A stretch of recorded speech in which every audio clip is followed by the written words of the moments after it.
Exhibitors Herald-World Pictorial Section, June 29, 1929. Stan Laurel and Oliver Hardy in a familiar scene with one of those 4th of July noisemakers. The resultant ride is gratis. Fortunately, this is no sound picture, but sound or silent, this Roach MGM team is funny, be it the 4th of July or 5th of December. And they can celebrate a lot of humor in all the known frequencies, no matter what your amplification. Jean Darling all dolled up like a regular bathing beauty, and Beauty is the name for this member of the Hal Roach MGM R gang. The tragedy is, she'll soon be a mere grown-up.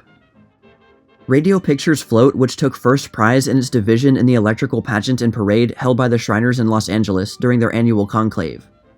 Those feminine touches, to which we would vote all the prizes, are Sally Blaine, Dorothy Lee, and Anne Greenway. Thelma Todd, featured player in Roach MGM comedies, has become air-minded, it seems. Here she is shown waving adieu before hopping off in a studio plane. Another arrival in Hollywood from Broadway, Irene Bordoni, who will start work on Paris for First National, shown arriving in the film capital for her initial production. With Miss Bordoni are Robert North, her producer, left, Galen Bogue, her manager, center, and Clarence Badger, who will direct the musical comedy Stars International Audienne. Charlie Chase and the younger Chases, his 2 daughters, Polly and June. The Roach MGM comedy star and his pretty girlfriends are posing for a real homey shot on the lawn of the new Chase home in Santa Monica. 2 more stars for the film someday? Sophie Tucker, star of Honky Tonk, arriving at the Warner Brothers Theater to attend the premiere of her Vitaphone production. Greetings from the gang. Catherine Brown, Eastern RKO scenario writer, pictured with a lot of radio picture folks.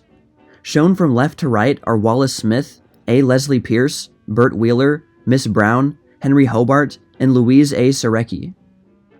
The first national Vitaphone float which took part in the annual electrical pageant at the Shriner Convention in Los Angeles. On the float is Miss Loretta Young, whose latest First National Audienne is The Girl in the Glass Cage. Marilyn Miller, stage star, being greeted by her father and mother, Mr. and Mrs. Caro G. Miller, as she arrives in Hollywood to start work on Sally, an FNV musical comedy.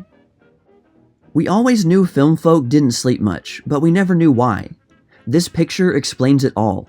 'Tis none other than Oswald, Universal's animated rabbit, who is to blame. Here, Oswald is shown waking up Catherine Crawford.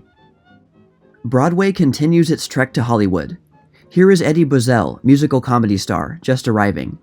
With him is Mervyn LeRoy, who will direct Buzzell in Little Johnny Jones for First National. They seem to take their impending comedy seriously. A scene from Columbia's latest all-talking special, The Fall of Eve, a rollicking comedy of marital mix-ups of the French farce type. Shown in the picture are Ford Sterling, Betty Farrington, Fred Kelsey, Jed Prouty, Gertrude Astor, Arthur Rankin, and Patsy Ruth Miller. The film was directed by Frank Strayer and opened at the Embassy in New York June 17th.